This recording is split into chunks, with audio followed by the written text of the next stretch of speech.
Hi, my name is Johanna Litchie. This is my Comprehensive Assignment Improvement Plan video for William Woods University EDU 530 course. The first element that I selected for improvement is number 26. Teachers provide differentiation to ensure that learning is meaningfully and efficiently directed to all students gaining the intentions of the lesson. The number one reason why there is a need for differentiated instruction is because all students are different. They have their own unique strengths and weaknesses, as well as varying levels of knowledge and understanding. Also, students often learn a concept best when they are exposed to different teaching styles and methods of delivery. In other words, if students are instructed in a variety of methods, one of those methods is likely to be successful. According to John Hattie, effective differentiated instruction allows time for teachers to provide frequent formative interpretation in order to monitor student success, organize flexible grouping of students, and promote active student engagement to explore and reach targets. The following slides present steps that teachers could use in order to improve their instruction using differentiation. Number 1. Utilize a learning style inventory in order to assess how students best learn. Group similar students together and then teach to their particular strengths.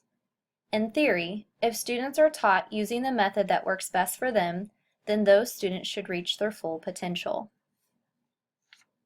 Number 2. Provide a reasonable number of options for presenting the material and demonstrating mastery of that material.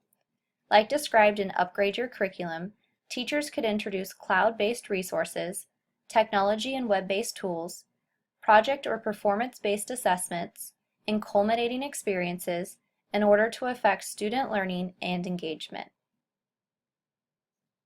Number 3, provide students with personalized individual feedback and then allow them to make revisions and resubmit their best work versus immediately assigning a grade.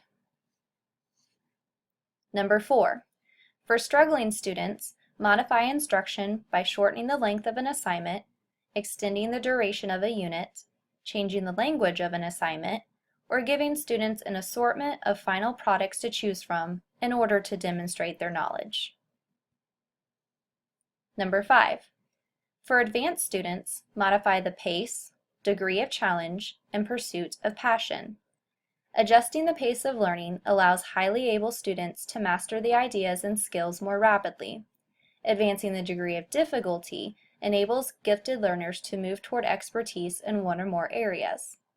In addition, when advanced students are able to pursue an area of interest and passion, they are more likely to view the learning as a choice, which can be a powerful tool moving forward.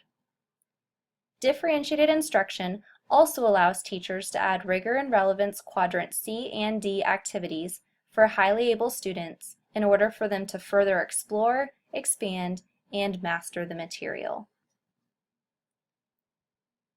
The second element that I selected for improvement is number 41. Together, teachers critique the learning intentions and success criteria and have evidence that A. Students can articulate the learning intentions and success criteria in a way that shows that they understand them. B. Students attain the success criteria. C. Students see the success criteria as appropriately challenging. And D. Teachers use this information when planning their next set of lessons. The reason why there is a need for evaluation and collaboration is because evaluating learning intentions and success criteria allows teachers to review and discover efficient methods to monitor and increase student participation, engagement, and overall achievement. Also, collaborating and critiquing learning intentions and success criteria with fellow educators can provide a different, unbiased perspective in regards to the intended goals and what was actually learned, rather than what was intended to be learned. According to John Hattie, teachers should critique their learning intentions and success criteria in order to find out if students know the set learning intentions, if they can clearly express the intentions in a way that shows understanding, and to discover what changes need to be made as a result of the class experience. The following slides present steps that teachers could use to critique their learning intentions and success criteria. Number 1.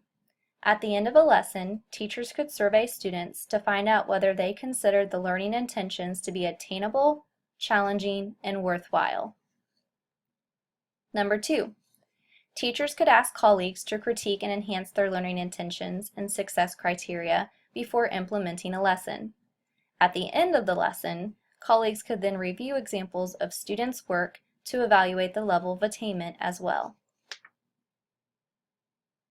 Teachers could use the information gained from both of the previous methods when planning the next set of lessons.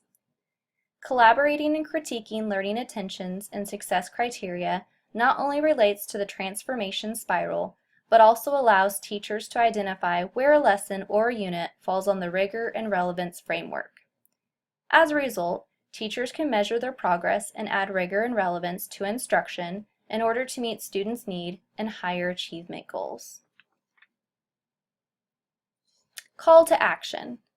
As teachers, we must challenge the students who have the necessary skills but are reluctant to apply them, as well as encourage the students with weaker skills in order to improve. It is our responsibility to challenge each student to reach his or her greatest potential. Differentiating instruction, collaborating with colleagues, and evaluating learning intentions and success criteria is an excellent way to begin meeting students where they are and helping them achieve maximum growth as learners.